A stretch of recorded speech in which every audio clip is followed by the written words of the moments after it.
ಭೂಗತ ಪಾತಕಿ ಬನ್ನಂಜೆ ರಾಜಾಗೆ 12 ದಿನ ಪೆರೋಲ್ ನೀಡಲಾಗಿದೆ. ಉಡುಪಿಗೆ ಆಗಮಿಸಿದ ಭೂಗತ ಪಾತಕಿ ಬನ್ನಂಜೆ ರಾಜ್ ಹೈಕೋರ್ಟ್ಗೆ ಪೆರೋಲ್ಗೆ ಅರ್ಜಿಯನ್ನ ಸಲ್ಲಿಸಲಾಗಿತ್ತು. ಬನ್ನಂಜೆ ರಾಜರಿಂದ ತಂದೆ ಸುಂದರ ಶೆಟ್ಟಿ ಅಂತ್ಯ ಸಂಸ್ಕಾರದಲ್ಲಿ ಭಾಗಿಯಾಗಲಿದ್ದಾನೆ. ರಾಜ್ ಬಿಗು ಪೊಲೀಸ್ ಭದ್ರತೆಯಲ್ಲಿ ಬನ್ನಂಜೆ ರಾಜನನ್ನ ಉಡುಪಿಗೆ ಕರೆದುಕೊಂಡು ಬರಲಾಗಿದೆ. ಒಟ್ಟು 23 ಪ್ರಕರಣದಲ್ಲಿ ಜೀವಾವಧಿ ಶಿಕ್ಷೆಗೆ ಒಳಗಾಗಿರುವಂತಹ ಬನ್ನಂಜೆ ರಾಜ 12 ದಿನದ ಪೆರೋಲ್ ಮೇಲೆ ಹೊರಗಡೆ ಬಂದಿದ್ದಾರೆ.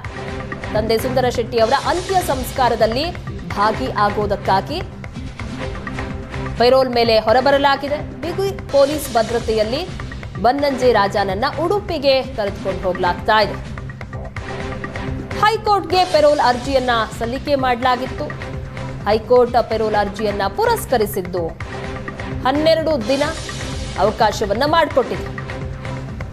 ಬಿಗಿ ಪೊಲೀಸ್ ಭದ್ರತೆಯಲ್ಲಿ ಬನ್ನಂಜೆ ರಾಜನನ್ನ ಉಡುಪಿಗೆ ಕರೆದುಕೊಂಡು ಹೋಗಲಾಗ್ತಾ ಇದೆ.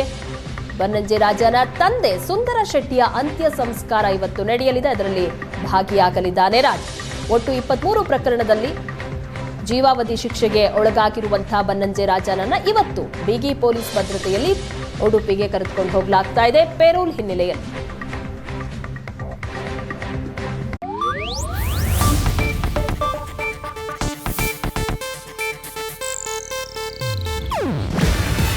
ಇದು ಏಷ್ಯಾನೆಟ್ ನ್ಯೂಸ್ ನೆಟ್ವರ್ಕ್ ಪ್ರಸ್ತುತಿ. ನೀವು ನೋಡ್ತಿದ್ದೀರಾ ಏಷ್ಯಾನೆಟ್ ಸುವರ್ಣ ನ್ಯೂಸ್.